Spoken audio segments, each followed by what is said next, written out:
이 안건은 국무총리 한덕수에 대한 탄핵소추안입니다.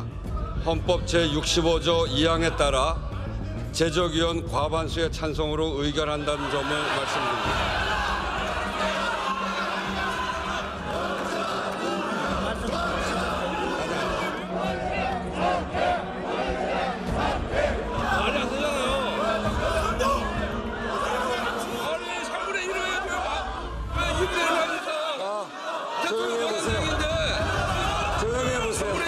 국회의장이 충분히 검토한 사안이니까.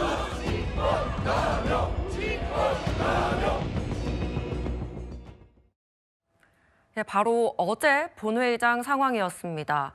이 한덕수 총리에 대한 탄핵소추안이 본회의에 상정이 되고 우원식 국회의장이 이 의결 정족수를 과반으로 하겠다 이런 이야기를 하자마자 사실상 이렇게 본회의장이 아수라장이 됐습니다. 이 자리에 앉아있던 국민의힘 의원들 과반으로 하겠다고 하자마자 자리에서 일어나서 이렇게 의장석 앞까지 가서요. 지금 권성동 원내대표 모습이 보이는데 저렇게 의장 앞에서 항의를 하고 또 저렇게 밀치면서 몸싸움까지 벌어졌습니다. 홍 전 의원님, 네.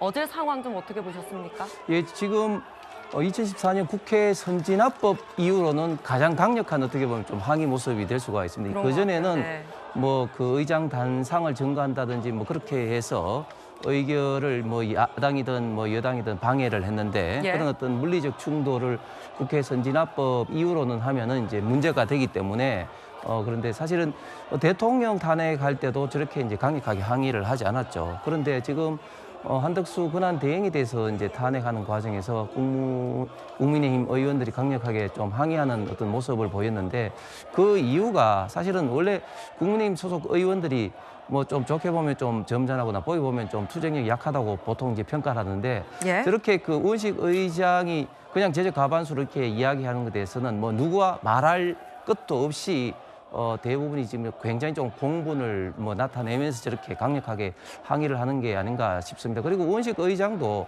사실은 헌법학회에서 통설이 결국은 국무총리 그런 어떤 그 탄핵에 대해서는 일반 어떤 국무총리와 다른 어떤 가중치가 필요하다는 것이 이제 통설이고 네. 이제 그렇게 이제 됐을 때는 당연히 이제 대통령과 준해야 된다는 그런 어떤 통설이 있고 특히 또 헌법재판소 2015년도 이제 주석집에도 그렇게 제적 200석이라고 딱 이렇게 못을 받고도 있는데 딱 그 총리에 대해서만 딱 언급을 지금 하고 있는 것이죠. 본인도 권한 대행이란 말을 하기가 굉장히 좀 부담스러운데 지금 현재 이제 권한쟁의 심판이 이제 헌법재판소로 이제 넘어갑니다만은 어쨌든 지금 어제 우원식 의장의 결정 그러면 우리나라 대한민국에서 정한 권한 대행이란 존재 자체를 인정하지 않은 의결 정족수를 일방적으로 선포한 것이 아닌가 생각합니다. 예, 이 주석서 내용도 저희가 조금 이따 살펴볼 텐데요.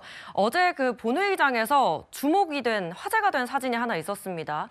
이거 사진 한 장 보고 설명을 좀 드려볼게요. 지금 이재명 민주당 대표가 한덕수 총리 탄핵안에 표결을 하고 나오면서 좀 미소를 띠는 그런 사진이었습니다. 이 뒤에서는 국민의힘 의원들이 의장석을 향해서 항의를 하고 있는데 이 대표는 미소를 지으면서 나오는 모습. 이 사진이 화제가 되니까 이 주진우 국민의힘 의원이 오늘 지적하는 글을 남기기도 했습니다. 보시면 어제 이재명은 무엇이 그리 즐거웠는가? 국민 앞에 웃은 이유를 설명해야 할 것이다.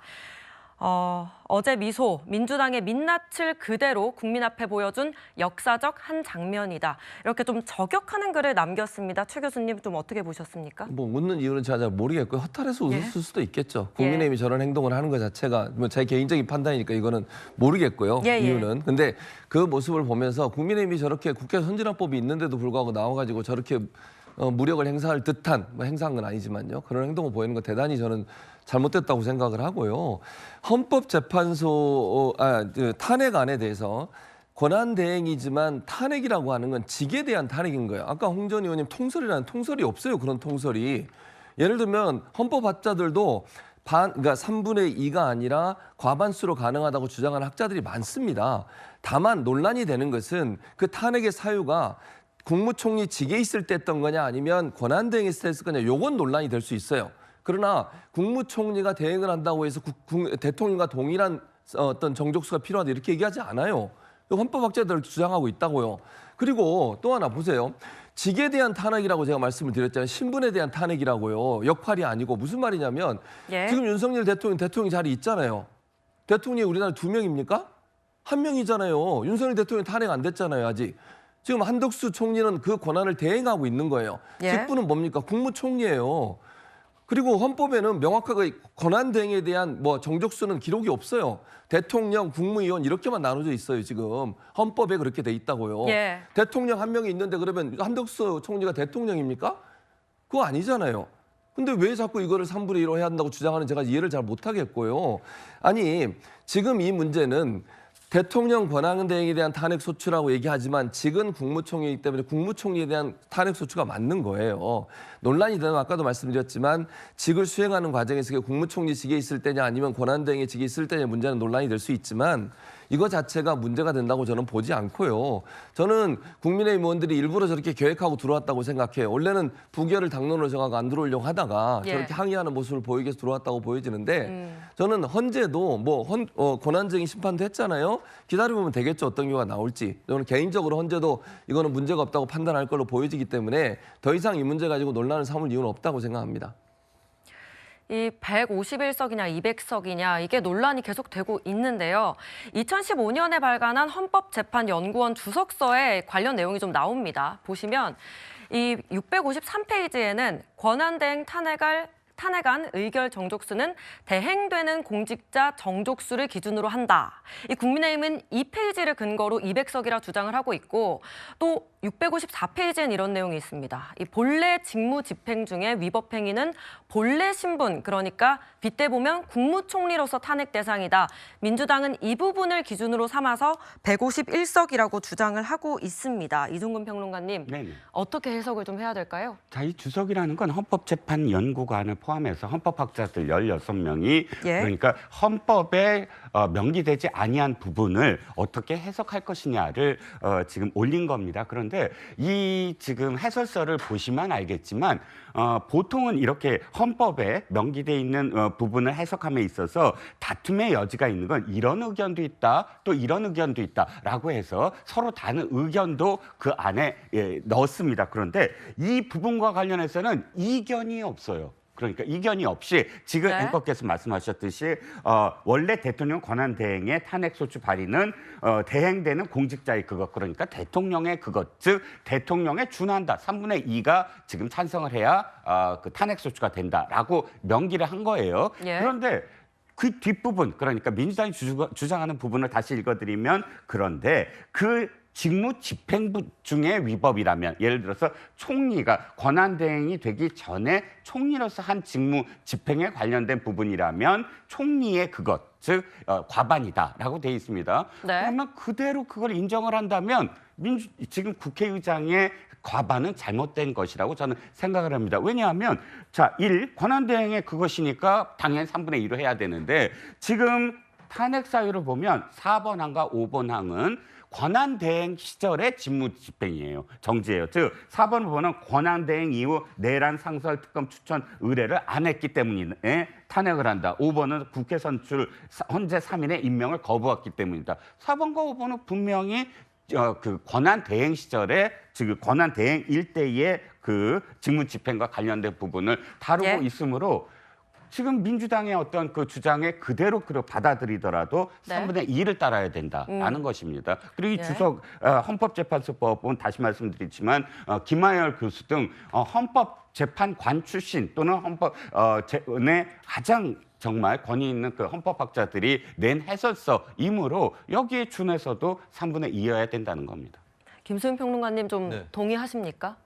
지금 이 부분을 쓰신 헌법재판 그 주석서를 쓰신 분은 예. 16명이 다 같이 이 파트를 쓰신 게 아니고 이게 권수로 4권짜리입니다. 파트를 다 나눠서 쓰기 때문에 한 분의 의견이에요. 예. 그렇다고 무시해야 될 생각은 없지만 근데 헌법재판소에서도 얘기를 했지만 헌재의 공식 입장이 아니라고 얘기를 했습니다. 그리고 상식적으로 생각을 해보죠. 우리 헌법의 71조의 권한대행에 대해서 이 규정이 들어가 있는데 권한을 대행한다. 이게 다예요.